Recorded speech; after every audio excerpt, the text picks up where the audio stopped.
જતા જતા ઠંડીનો નવો રાઉન્ડ શરૂ થયો। રાજ્યમાં વધ્યું ઠંડીનું જોર। 7 શહેરોમાં લઘુત્તમ તાપમાન 14 ડિગ્રીની નીચે। આજે અને આવતીકાલે રહેશે ઠંડીનો ચમકારો। 8.8 ડિગ્રી તાપમાન સાથે નલિયા સૌથી ઠંડુ શહેર। અમદાવાદમાં 14, ડીસામાં 14 ડિગ્રી તાપમાન નોંધાયું। ગાંધીનગરમાં 13 ડિગ્રી, રાજકોટમાં 12.2 ડિગ્રી તાપમાન, ભુજમાં 15.1 ડિગ્રી, કંડલામાં 14.7, અમરેલીમાં 16.2 ડિગ્રી તાપમાન નોંધાયું। સુરેન્દ્રનગરમાં 15.8 ડિગ્રી। રાજ્યમાં 2 દિવસ ઠંડીનું જોર યથાવત રહેશે। અનેક વિસ્તારોમાં 20 ડિગ્રીથી પણ નીચું તાપમાન રહેશે। પવનની દિશા બદલાતા ઠંડીનું જોર યથાવત રહેશે। ઉત્તરના પહાડી રાજ્યોમાં સતત ચોથા દિવસે પણ ભારે હિમવર્ષા। જમ્મુ કાશ્મીરના વિવિધ વિસ્તારોમાં માર્ગો પર બરફ જામ્યો। તંત્ર દ્વારા પૂંછમાં હિમપ્રપાતગ્રસ્ત વિસ્તારને પ્રતિબંધિત કરાયો।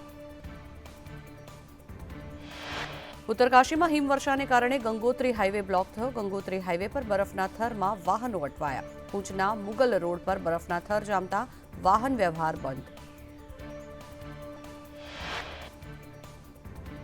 પીએમ મોદી આજથી 2 દિવસના સૌરાષ્ટ્ર પ્રવાસે। પીએમ 2 દિવસમાં 2 જાહેર સભાને સંબોધન કરશે, 2 રોડ શો કરશે। રાત્રે 8-10 કલાકે જામનગર આવશે।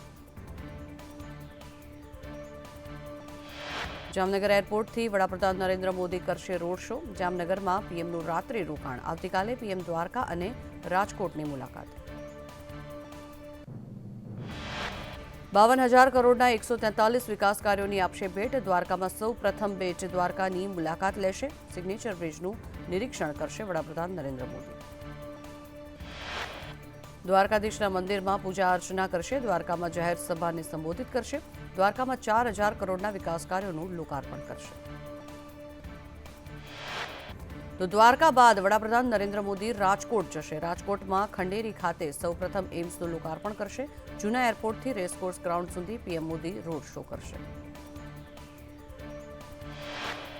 રાજકોટમાં પીએમ મોદીના આગમનને લઈ તડામાર તૈયારીઓ। રાજકોટમાં આવતીકાલે પીએમ મોદીનો રોડ શો। રાજકોટને 3,200 કરોડથી વધુના પ્રોજેક્ટની ભેટ મળશે। તો આજે જામનગર આવશે વડાપ્રધાન નરેન્દ્ર મોદી। રાત્રે જામનગરમાં પીએમ મોદીનો રોડ શો। પીએમ મોદીનું જામનગરમાં જ રાત્રિ રોકાણ। પીએમના આગમનને લઈ તડામાર તૈયારીઓ। રાજકોટમાં પીએમ મોદીના આગમનને લઈ તડામાર તૈયારીઓ થઈ રહી છે, જેના વિશે જિલ્લા કલેક્ટર પ્રભવ જોશીનું નિવેદન। કહ્યું કે રાજકોટને 3,200 કરોડથી વધુના પ્રોજેક્ટની ભેટ મળશે। પીએમના હસ્તે એમ્સ હોસ્પિટલનું લોકાર્પણ। 120 કરોડના ખર્ચે 750 બેડની હોસ્પિટલનું લોકાર્પણ થશે। લોકસભાની ચૂંટણીને લઈ ભાજપની દિલ્હીમાં બેઠક। જેપી નડ્ડાની અધ્યક્ષતામાં મળશે મહત્વની બેઠક।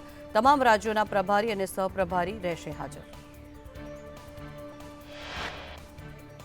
ખેડૂત સંગઠનોએ 29 ફેબ્રુઆરી સુધી આંદોલન સ્થગિત કર્યું। ખેડૂતો આજે શંભુ અને ખનોરી બોર્ડર પર કેન્ડલ માર્ચ યોજશે। 29મી બાદ ખેડૂતો પોતાના આંદોલનની દિશા નક્કી કરશે। શંભુ અને ખનોરી બોર્ડર પર મોટી સંખ્યામાં ખેડૂતોનો જમાવડો। હરિયાણા પોલીસ પર ખરાબ વર્તનનો ખેડૂતોનો આક્ષેપ।